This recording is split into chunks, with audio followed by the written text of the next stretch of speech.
of my mind, not another day. You're on borrowed time, let me get away. Yeah, I'm running, yeah, I'm running. So love me or leave me, I'm standing alone.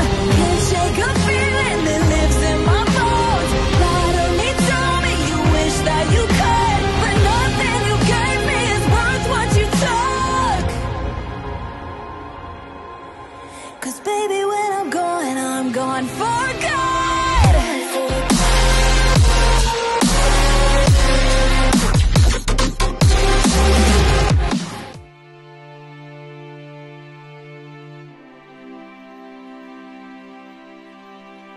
Melanjutkan dari kisah sebelumnya. Pada saat ini di langit, dua makhluk raksasa yang besar hingga menutupi langit dan bumi saling bertarung dengan cara yang paling sederhana. Gelombang dahsyat yang dihasilkan seperti petir menyambar dan guntur bergemuruh membuat udara di sekitar bergetar hebat. Gunung-gunung di bawah mereka pun mulai retak dan runtuh karena getaran dari pertempuran itu. Xiaoyan, cepat gunakan formasi untuk melindungi pegunungan ini. Kalau tidak, seluruh wilayah naga akan hancur, teriak Xuan Huang dengan cemas. Dia segera turun ke tanah, menyalurkan kekuatannya ke dalam bumi untuk menstabilkan wilayah pegunungan. Namun jarak pertempuran itu terlalu dekat dengan permukaan dan kekuatan yang dilepaskan terlalu brutal, sehingga gunung-gunung tak sanggup menahan dampaknya. Xiaoyan segera menggenggam damo di tangannya dan cahaya biru menyala terang darinya. Dengan cepat kekuatan formasi terkonsentrasi dan mengalir ke tanah membentuk pola raksasa. Dalam sekejap formasi perlindungan itu menyebar luas hingga mencakup seluruh pegunungan sejauh puluhan ribu kaki. Menahan guncangan dengan paksa. Baru pada saat itulah daratan di bawah mereka bisa selamat dari kehancuran total. Sementara itu di langit pertarungan sengit tak berlangsung lama. Tubuh tulang raksasa milik Zhu Jiujin mulai retak lalu pecah menjadi debu tulang putih yang berterbangan di udara. Namun tubuh naga Longyan masih melayang di langit. Matanya tajam serta tangannya perlahan terulur. Di antara serpihan tulang yang hancur itu, ada puluhan pecahan tulang yang tetap utuh membentuk pola yang aneh dan beraturan. Longyan menggenggam udara dan serpihan-serpihan itu pun mulai menyatu kembali menjadi sebuah tombak tulang raksasa. Begitu terbentuk sempurna, terdengar raungan naga yang bisa mengguncang bumi dan langit menggema dari dalam tombak tersebut. Seketika Xuan Huang terkejut sekaligus gembira. Saudara Xiaoyan, lihatlah. Bahkan warisan milik Zhu Jiujin dari dunia Sanhai telah mengakui Longyan. Tombak tulang dewa itu telah memilih tuannya. Dengan ini Longyan pasti akan menjadi raja baru dunia Sanhai. Pada saat ini tubuh naga besar Longyan memudar berubah menjadi wujud manusianya. Dia menatap tombak tulang itu lalu meletakkan tangannya perlahan di atasnya. Tombak itu bergetar hebat, berusaha melepaskan diri tetapi Longyan menggenggamnya dengan erat dan dia berhasil menaklukkannya dengan kekuatan besar. Tombak itu akhirnya berhenti bergetar. Longyan mengayunkannya perlahan dan seketika udara di sekitar bergetar oleh kekuatan yang mengerikan. Dengan satu putaran tangan, dia menyimpan tombak tulang Zhu Jiujin itu ke dalam tubuhnya. Ekspresi serius di wajahnya mulai tenang dan dia kembali berdiri di samping Xiaoyan. Xiaoyan tersenyum dan bertanya dengan lembut, "Bagaimana tadi?" Tanpa menunda waktu, Longyan segera menjawabnya.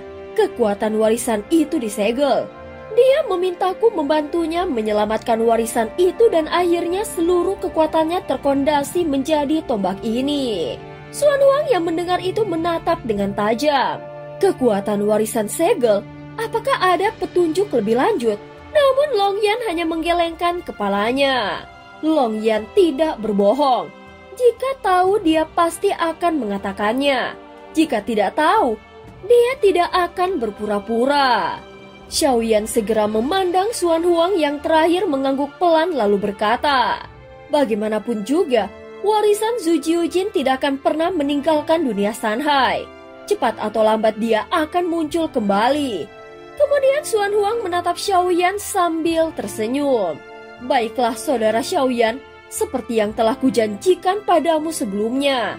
Setelah kau datang ke wilayah naga, Aku akan memberimu hadiah, ucap Xuan Huang. Xiaoyan segera menangkupkan kedua tangannya dengan hormat. Terima kasih saudara Xuan Huang. Tanpa banyak bicara lagi, mereka melanjutkan perjalanan ke depan.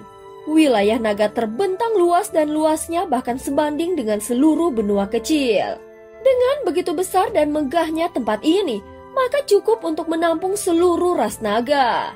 Di bawah petunjuk Xuan Huang, Xiaoyan menggunakan kekuatan ruang miliknya untuk membuka jalur singkat, lalu memindahkan mereka seolah melompati jarak ribuan kaki dalam sekejap. Hal ini membuat Xuan Huang tidak bisa menahan kekagumannya. Saudara Xiaoyan, kemampuanmu dalam menguasai hukum ruang sungguh luar biasa. Dengan cara ini, kita bisa menghemat waktu begitu banyak. Sayangnya aku tidak punya bakat seperti itu. Sementara Xuan Huang berbicara, pandangan Xiaoyan telah beralih ke arah bawah menatap ke jurang di bawah mereka.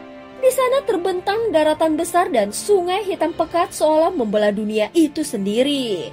Namun itu bukanlah sungai atau jurang seperti yang tampak di kejauhan, melainkan jejak kaki raksasa. Dan itu bukan hanya satu, bahkan ada jejak tangan yang terpatri di tanah. Dan dari kejauhan ternyata puncak-puncak yang menjulang itu bukanlah gunung, melainkan bagian tubuh makhluk purba yang telah membatu dan hancur dimakan waktu.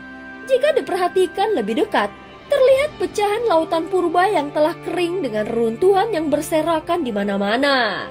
Bekas luka waktu dan kehancuran menyebar di seluruh tempat, seolah tempat itu pernah menjadi saksi pertempuran dahsyat ribuan tahun silam.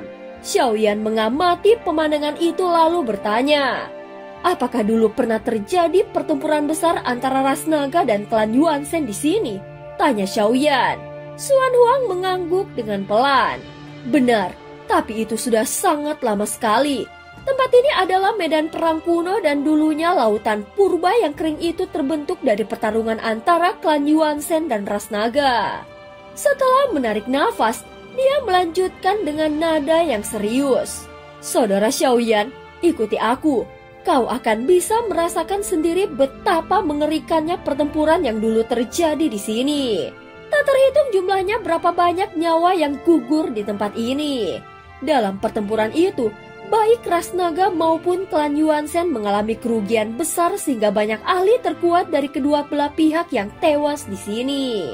Mereka melangkah lebih jauh ke dalam dan tak lama kemudian, tanah yang bergelombang menjadi datar lalu tampak di depan mereka sebuah gerbang batu raksasa. Gerbang itu menjulang tinggi, menembus awan dan dari permukaannya terpancar aura kuno yang tak terlukiskan. Gerbang batu ini sudah ada di sini sejak zaman purba. Kami sudah mencoba berbagai cara, tetapi tidak ada yang bisa menyingkap rahasianya. Saudara Xiaoyan, karena kau memiliki darah keturunan klan Yuanzhen, mungkin kau bisa mencobanya. Barangkali di dalamnya tersembunyi warisan atau peninggalan pelindung dari klan Yuanzhen itu sendiri. Hadiah yang pernah kujanjikan padamu adalah gerbang ini, ucap Xuan Huang. Xiaoyan menatap gerbang itu dengan tatapan yang dalam. Kalau benar ini peninggalan dari klan Yuanzhen, mungkin memang memiliki nilai yang luar biasa, ucap Xiaoyan bergumam pelan. Selama ini dia jarang sekali bersentuhan langsung dengan klan Yuanzhen. Jadi kesempatan menelusuri medan perang kuno seperti ini adalah sesuatu yang berharga. Dia mengangguk pelan lalu menatap gerbang batu yang menjulang ribuan kaki ke langit. Gerbang itu berdiri sendirian di tengah kampan dan tanpa bangunan lain di belakangnya. Namun dengan kekuatan jiwanya, Xiaoyan bisa merasakan ada gelombang energi samar yang berdenyut dari balik pintu itu. Kemungkinan besar di balik gerbang itu tersimpan sebuah ruang tersembunyi. Mungkin tempat di mana klan Yuanzhen yang tersisa bersembunyi. Xiaoyan melangkah mendekat. Di alisnya tanda kekuatan klan Yuanzhen yang mengalir di tubuhnya menyala. Dia langsung melepaskan kekuatannya dan menghantam telapak tangannya ke gerbang batu itu. Namun meski dia sudah mengerahkan kekuatan penuh, gerbang itu tetap tidak bergeming.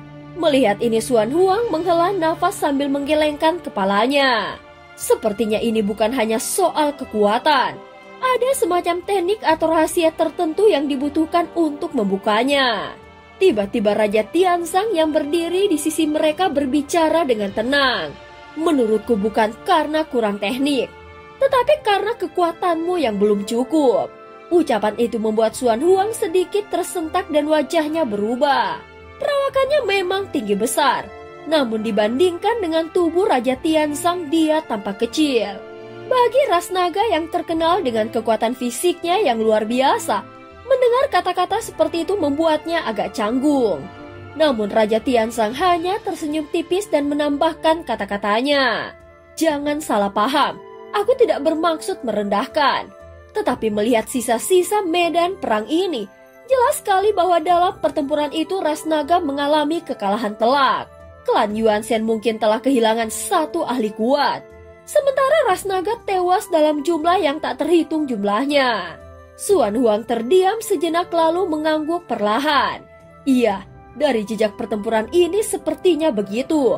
Raja Tianzang memandang gerbang batu dan berkata, menurut yang ku tahu, klan Yuanzhen adalah makhluk yang menyembah kekuatan tubuh. Mereka mengejar batas absolut dari kekuatan fisik dan memandang hukum serta teknik hanyalah pelengkap. Mereka percaya satu kekuatan sejati bisa menghancurkan 10.000 hukum. Jadi untuk membuka gerbang ini yang dibutuhkan bukan teknik atau kunci rahasia, melainkan kekuatan murni. Suara Raja Tianzang bergema di udara. Itu terdengar dalam dan berwibawa. Xuan Huang segera mengangguk lagi, kali ini dengan lebih sungguh-sungguh. Jelas setelah mendengar perkataan dari Raja Tianzang, dia pun sedikit setuju. Dan cerita pun berakhir. Terima kasih udah dengerin Mihu dari awal sampai akhir ya. Sampai jumpa.